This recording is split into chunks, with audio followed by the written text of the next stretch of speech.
नमस्कार दोस्तों, मैं सुनीता कथा मंथन में आप सबका स्वागत करती हूँ। कथा मंथन में आज सुनिए आदर्श हिंदू होटल का तीसरा अध्याय, जिसके लेखक हैं विभूति भूषण बंदोपाध्याय।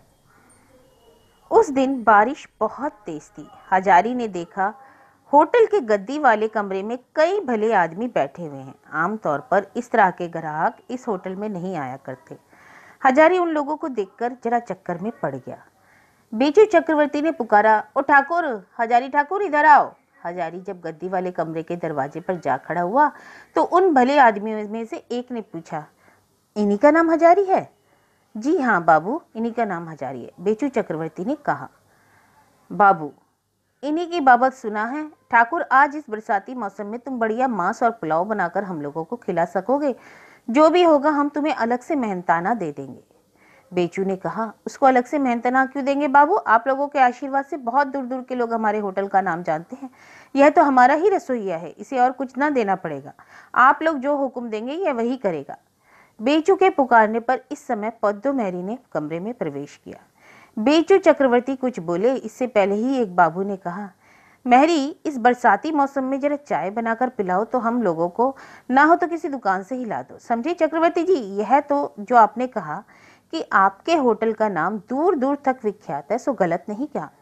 आज जब हम लोग शिकार के लिए बाहर निकले तो हमारे फुफेरे भाई ने कह दिया, राना घाट जा रहे हो तो लौटते वक्त रेल बाजार से में बेचू चक्रवर्ती के होटल में हजारी ठाकुर का बनाया मांस खाते आना। इसी से आज दिन भर झील में चिड़ियों का शिकार करते हुए हम लोग सोचते रहे, लौटने की गाड़ी में तो रात में 10 बजे है, तो इस बरसाती मौसम में थोड़ा गरम गरम मांस ही खाते चले। मेहनताना क्यों ना देंगे चक्रवर्ती जी? यह हमारे लिए खाना बनावे, हम अपनी मर्जी से इसे दे जाएंगे। इसी के चलते तो यहाँ आना हुआ है। ये बातें चक्रवर्ती जी के कानों में पड़ी तो उसकी तनख्वाह बढ़ती हो सकती है। मालिक को अच्छी नजर में क्या नहीं हो सकता। खुशी की अधिकता से यह बात भाप ना सका कि उसकी तारीफ सुनकर पद्दो मैरी जलन के मारे नीली पड़ गई है। बाबू लोग होटल के भरोसे नहीं रहे। सारा सरो सामान वे खुद ही खरीद लाए। हजारी ठाकुर मांस रांधने का एक खास तरीका जानता है। मांस में जरा सा भी पानी ना देकर नेपाली ढंग से मांस रांधने का तरीका बहुत दिन पहले उसने गांव के डॉक्टर शिवचरण गांगुली की स्त्री से सीखा था। डॉक्टर साहब नेपाल में रह आए थे, लेकिन होटल में हर रोज के खाने में मांस कभी नहीं रहता। बंधे हुए ग्राहकों का मन रखने के लिए महीने में एक या दो बार मांस देने का इंतजाम बेशक है। उसे रांधने में कोई खास होशियारी दिखाने से काम नहीं चलता। यूं हजारी का मन भी नहीं करता कि जैसे समझदार सुनने वाले ना हो तो अच्छा गाना गाने की गवैये की इच्छा नहीं होती, ठीक वैसे ही हजारी ने तय किया कि पद्दो मैरी जिस तरह उसे फूटी आंख नहीं देख पाती, उसी तरह आज मांस रांध कर सबकी वाहवाही पाकर वह पद्दो मैरी की आंखों में उंगली डालकर दिखा देगा कि वह उसे छोटा समझती है। उतना वह छोटा नहीं है, वह भी इंसान है और बहुत बड़ा आदमी है। वह ठीक तरह से सामान ना जुटे तो खाना भी अच्छा नहीं बनता। पद्दो मैरी सामान नहीं जुटाएगी, यह तो जानी हुई बात थी। होटल का जो दूसरा उड़िया ब्राह्मण है उससे कहा नहीं जा सकता, क्योंकि होटल का मामूली खाना वही बनाएगा। एक बार सोचा कुसुम को बुला लूं, लेकिन तुरंत उसने तय किया कि इसकी जरूरत नहीं है। लोग जाने क्या क्या कहेंगे। पद्दो मैरी तो कुसुम को हंसी से चीर कर ही रख देगी। जाने दो, जो भी होगा वह खुद ही कर लेगा। वक्त हो गया था। बाजार से लाई हुई तरी तरकारी, मांस वगैरह खुद ही धो काट कर हजारी ने खाना चढ़ा दिया। पानी भी आज बहुत बरस रहा था। लकड़ी भीग गई थी। कोयले पर वह मांस नहीं पकाएगा। खास तौर से जो मांस रांधता है वह कोयले के आंच पर नहीं होगा। सब कुछ बनाते बनाते 2 बज गए। जब बाबू लोग खाने बैठे, मांस परसने से पहले ही उस्ताद कारीगर के अभिमान और आत्मविश्वास से हजारी ने जान लिया कि आज जिस तरह का मांस पका है वह बाबू लोग को जरूर ही पसंद आएगा, और हुआ भी वही। बाबू लोगों ने बेचू चक्रवर्ती को बुलाकर हजारी के बारे में ऐसी ऐसी बातें कहीं जिनको सुनकर बेचू चक्रवर्ती को भी घबराहट होने लगी। नौकर को छोटा बनाकर रखने से ही मालिक की सुविधा है। उसकी बड़ाई हो जाए तो उसका मिजाज ना मिले। जाते समय एक बाबू ने हजारी को अलग बुलाकर पूछा, तुम्हें यह कितना मिलता है ठाकुर? 7 रुपये और खाना कपड़ा। ये 2 रुपये हम तुम्हें बख्शीश दे रहे हैं। तुमने बहुत बढ़िया खाना बनाया था। जब हम लोग फिर इधर आए तुम्ही लोगों के यहाँ खाना बनेगा, तुम्हें तुम्हारे ही हाथ से खाएंगे। हजारी बड़ा खुश हुआ। उसने यह उम्मीद तो की थी कि शायद ये लोग कुछ बख्शीश देंगे, लेकिन 2 रुपये दे देंगे उसने यह ना सोचा था। जाने के वक्त बाबू लोग एक बार फिर हजारी की बार बार प्रशंसा कर गए। वे लोग जल्दी जल्दी ही फिर शिकार के लिए इधर आएंगे। उस समय यहाँ आकर हजारी ठाकुर के हाथ का मांस खाए बिना नहीं जाएंगे। बढ़िया होटल खोला है चक्रवर्ती जी ने। विनय से संकुचित होकर बेचू चक्रवर्ती ने कहा, जी आप लोग तो राजसी आदमी हैं, सब कुछ देख सुन रहे हैं। रानाघाट की इस रेल बाजार में होटल ही कितने हैं, लेकिन आप लोग जैसे आदमी जब भी आते हैं दया करके इस गरीब की कुटिया पर ही चरणों की धूल दिया करते हैं। जब भी आपकी मर्जी हो जरूर आइए।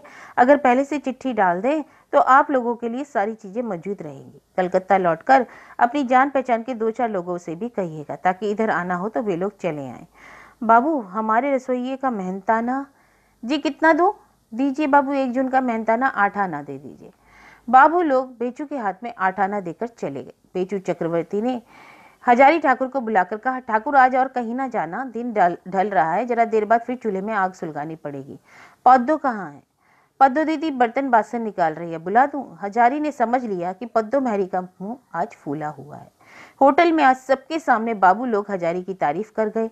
उसके मन में अब शांति कहाँ। पद्दो महरी का मन जुड़ाने के लिए हजारी ने आज उसकी थाली में भात, तरकारी और मांस कुछ ज्यादा ही परस दिया, लेकिन ऐसा नहीं लगा कि पद्दो महरी से जरा भी खुश हुई हो। उसका मुंह जैसा फूला था वैसा ही बना रहा। भात की थाली उठाकर पद्दो महरी ने अचानक पूछा, पका हुआ मांस और कितना बचा है ठाकुर? पूछने के साथ ही उसने देगची की ओर देखा। इतना बढ़िया मांस वह थोड़ा सा कुसुम के घर दे आएगा। वह ब्राह्मण की विधवा नहीं, इसलिए मछली मांस खाने में उसे कोई ऐतराज नहीं। यह सोचकर हजारी ने देगची में 1.5 पाव के लगभग मांस छोड़ दिया था। पद्दो महरी ने इसे देख लिया। पद्दो ने देख लिया यह समझकर हजारी ने कहा, बस थोड़ा सा है।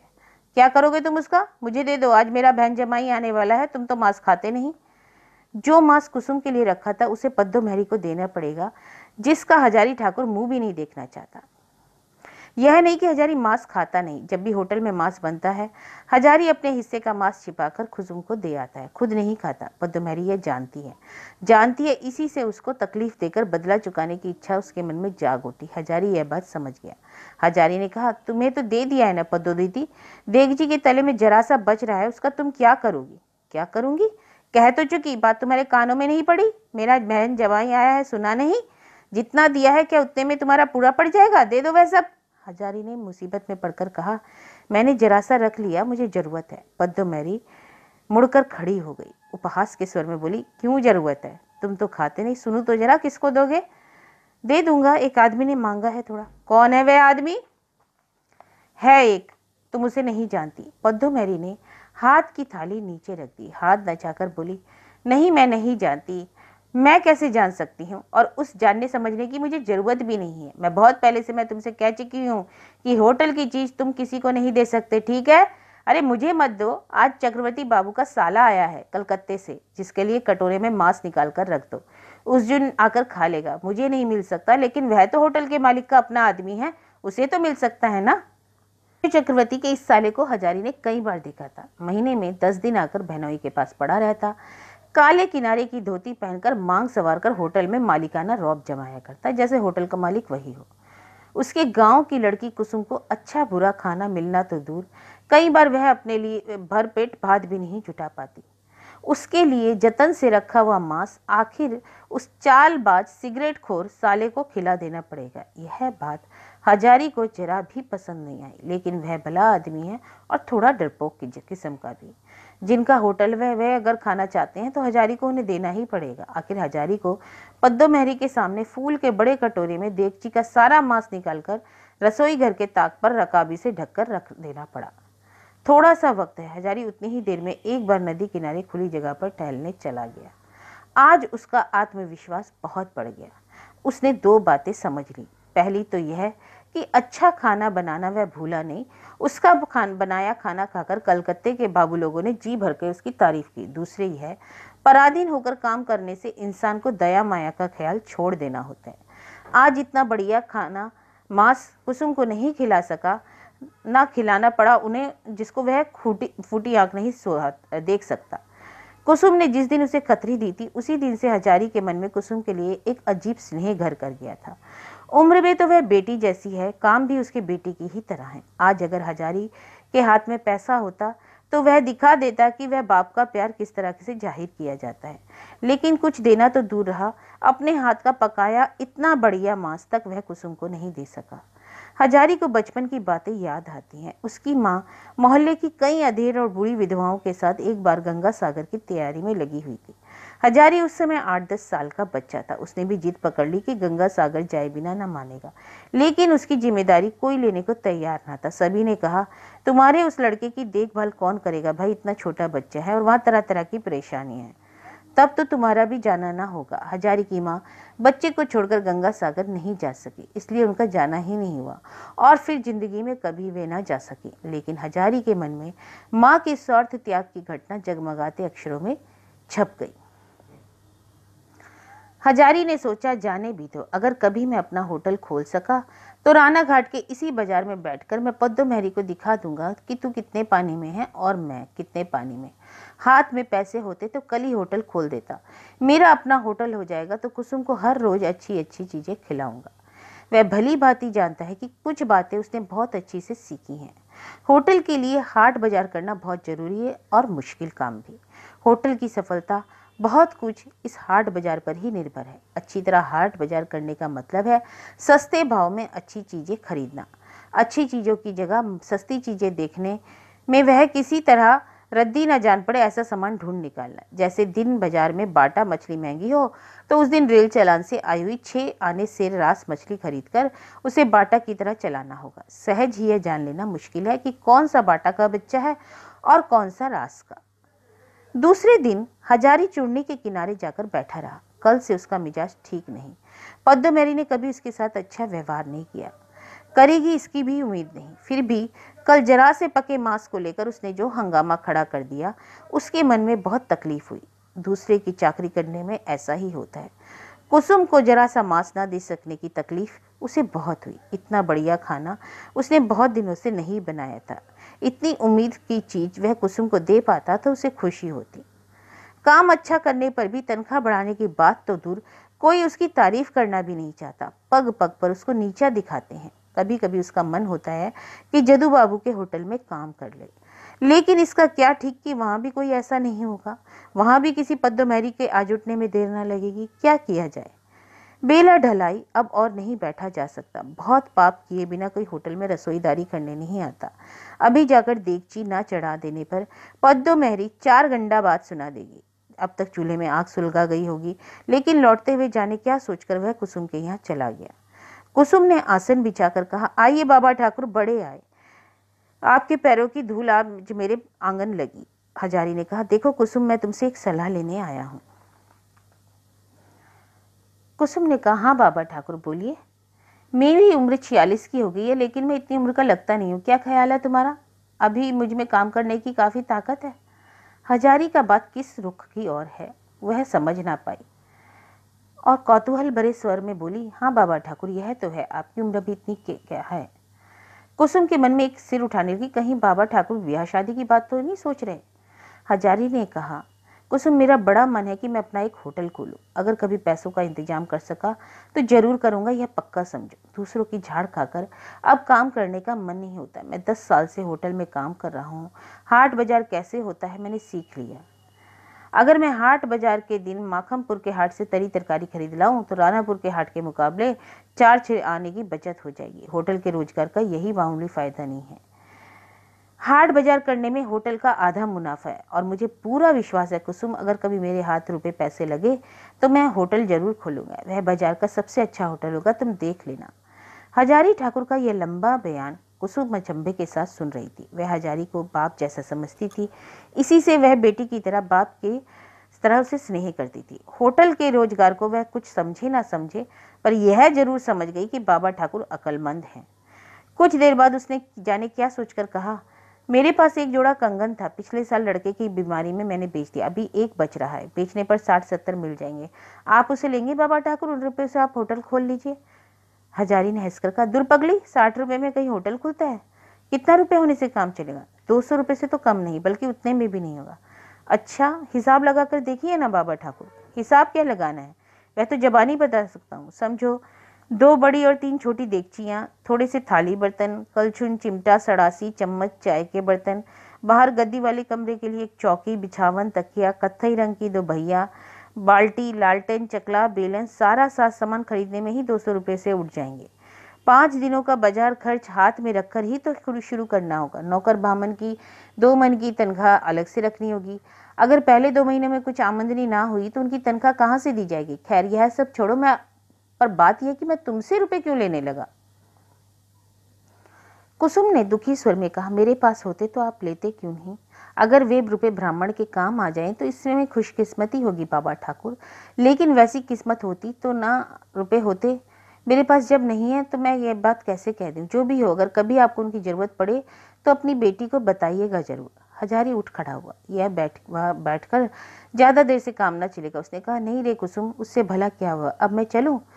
कुसुम ने कहा, मुंह में डाले बिना कुछ नहीं जाने दूंगी, जरा बैठिए। और कुसुम इतनी तेजी से कमरे से निकल गई, हजारी का मना करने पर भी उसको मौका नहीं मिला। जरा देर बाद ही कुसुम ने आकर एक आसन बिछा दिया, हाथ से जमीन पहुंचकर फिर बाहर चली गई। फिर तुरंत एक कटोरा दूध और रकाबी में कटा हुआ पपीता, आम की फाक और संदेश रखकर लिया। यह सारा सामान आसन के सामने जमीन पर रखकर उसने कहा, थोड़ा जलपान कर लीजिए, आइए बैठिए, मैं पीने के लिए पानी ले आती। हजारी आसन पर बैठा। कुसुम एक झकाझक साफ शीशे में गिलास में पानी ले आई और उसे रकाबी के पास रखकर खड़ी हो गई। खाते खाते हजारी को उस दिन मास की याद आ गई। कुसुम उसे इस तरह जानती मानती हो जैसे अपनी बेटी हो, और उसके लिए रखा हुआ मांस पद्दो मेहरी के चलते चक्रवर्ती के गांजाखोर साले को खिला देना पड़ा। गुलामी का यही तो सुख है। हजारी ने कहा, कुसुम बेटी, तू मेरी बिटिया जैसी है। हाँ बाबा ठाकुर, सचमुच रे, कोई बेटी ऐसे अपने बाप का ख्याल नहीं रखेगी? ख्याल मैंने क्या रखा, ऐसा भाग्य क्या भगवान ने मुझे दिया है। उस दिन होटल में लौटकर हजारी ने देखा लगभग 15 सेरिया आधा मन मैदा नौकर और पद्दो मेहरी मिलकर गूंथ रहे। क्या बात है, इतने मैदे की पुरियां कौन खाएगा? पद्दो मेहरी ने आवाज में थोड़ी खड़वाहट मिलाकर कहा, हजारी ठाकुर, तुम्हें जो खाना वाना बनाना है सो पहले बना लो, उसके बाद ये पुरियां उतार लेना। आचार्य मोहल्ले के महादेव घोषाल के यहाँ खाना जाएगा, वे लोग ऑर्डर दे गए हैं, 9:30 बजे के अंदर उन्हें खाना मिल जाना चाहिए, समझे? हजारी ठाकुर की तो जैसी बोलती बंद हो गई। उसने कहा, 9:30 बजे के पहले इस आधा मन मैदे की पुरियां उतार लूंगा और फिर होटल का खाना भी पकाऊंगा? तुम भी क्या कहती हो पद्दो दीदी, ये कैसे होगा? रतन ठाकुर से कहो ना पुरियां सेक ले, मैं होटल का खाना बना लूंगा। पद्दो मेहरी तो आंख तरेर बिना बात नहीं करती। वह तेज होकर झनकती हुई बोली, तुम्हारी मर्जी या खुशी से तो काम चलेगा नहीं, मालिक का हुक्म है। वे मुझसे जो कह गए हैं मैंने तुम्हें बता दिया, वे बड़े बाजार गए हैं, लौटने में रात हो जाएगी, अब तुम्हारी मर्जी है, करो या ना करो। मतलब यह है कि किए बिना छुटकारा नहीं। लेकिन इन लोगों के इस अन्याय पर हजारी की आंखें छलछलाएं। खालिस अन्याय के सिवा यह और कुछ नहीं। रतन ठाकुर से ये लोग मामूली खाना आसानी से बनवा ले सकते हैं, लेकिन ऐसा होने पर पद्दो मेहरी को खुशी ना होती। वह पद्दो मेहरी की जहरीली आंखों का शिकार बना है, उसे नीचा दिखाने का कोई मौका नहीं छोड़ती। आग की भयानक गर्मी में झुलसते हुए रतन ठाकुर के साथ रोज दिन का खाना बनाने में ही लगभग 9 बज गए। इसके बाद पद्दो मेहरी पूरियां उतारने का काम शुरू करने के लिए जोरदार तकाजा करने लगी। पद्दो खुद काम करना नहीं चाहती, वह ग्राहकों के खाने पीने की देखभाल करने चली गई। उस पर आज हाट का दिन, व्यापारी ग्राहक बहुत थे। रतन ठाकुर उनके लिए खाना परसने लगा। हजारी एक चिल्लम तंबाकू पीकर फिर पूरियां उतारने बैठ गया। आधा घंटा बाद जब 5 सेर मैदे की पूरियां भी नहीं उतरी थी, पद्दो ने आकर कहा, ओ ठाकुर, पूरियां हो गई, यहाँ के लोग लेने आए हैं। हजारी ने कहा, नहीं अभी नहीं हुई पद्दो दीदी, कहो तो थोड़ी देर बाद आए। थोड़ी देर बाद आने के कहने से लाभ काम चलेगा? वे लोग कह गए हैं कि 9:30 बजे के पहले उन्हें खाना तैयार देना होगा। मैंने यह बात तुमसे नहीं कही थी? कहने से क्या होगा पद्दो दीदी, आधा मन मैदा क्या मंत्र के जोर से पक जाएगा? 9 बजे तो मैंने चूल्हे में आग की आहुति डाली है, पूछ लो मोती से। यह सब मैं नहीं जानती। अगर वे लोग अपना ऑर्डर वापस ले लें तो मालिक से फैसला तुम करना। तुम्हारी तनख्वाह में से आधा मन मैदा और 10 सेर घी का दाम 1 महीने में तो वसूल होगा नहीं, 3 महीनों में वसूल करना होगा। हजारी ने सोचा, बात बढ़ाने से कोई फायदा नहीं है। वह चुपचाप पूरियां उतारने लगा। धोखाधड़ी उसको पसंद नहीं। वह काम करने लगता है तो सोचता है कि काम करते रहना ही नियम है, कोई देखे या ना देखे। पूरी को घी में डुबाकर तुरंत निकाल लेने से काम तो बेशक जल्दी निपट जाएगा, लेकिन वैसा करने से पूरियां कच्ची रह जाएंगी। इसी से वह धीरे धीरे समय लगाकर पूरियां तरने लगा। पद्दो मेहरी ने एक बार फिर कहा, इतनी देर तक क्यों घी से उतारते हो ठाकुर? इतनी देर तक घी में डुबाई रखने से पूरियां कड़ी पड़ जाएंगी। एक बार तो हजारी के मन में आया, कह दे पद्दो मेहरी से खाना बनाना उन्हें सीखना होगा। घी में डुबोए रखने से पूरी नरम होती है या कड़ी, है बात उसे अच्छे से मालूम है, लेकिन तभी उसकी समझ में आ गया कि पद्दूमरी ये बात क्यों कर रही है। जलने के बाद 10 सेर घी में से जो बचा रहेगा वह पद्दूमरी के हिस्से में आएगा। वह छिपाकर उसे घर ले जाएगी। पद्दूमरी के मामले में मालिक भी अंधे बन जाते हैं, देखकर भी कुछ नहीं बोलते। हजारी ने सोचा, इन सब जुआ चोरियों की वजह से होटल की बदनामी होती है। ग्राहक पैसे देकर कच्ची पूरियां क्यों लेगा? 10 सेर घी का दाम तो उन लोगों से ले लिया ही जाएगा, फिर उसे बचाने की क्या जरूरत? हमें तो यही देखना है कि उनकी चीज बढ़िया हो। लेकिन 10 सेर घी का इंतजाम इसलिए तो किया नहीं कि उसे पद्दूमरी घर ले जाए। और अगले ही क्षण वह सपनों में खो गया। इसी रेल बाजार में वह होटल खोलेगा, अपना खुद का होटल। उसमें धोखाधड़ी की बात न रहेगी। ग्राहक जिस चीज का ऑर्डर देगा उसमें भी वह चोरी ना करेगा। रोजगार चलता है ग्राहक की संतुष्टि से। वह अपने हाथ से खाना बनाकर खिलाकर ग्राहक को संतुष्ट रखेगा। यह चोरी चकारी में ना पड़ेगा।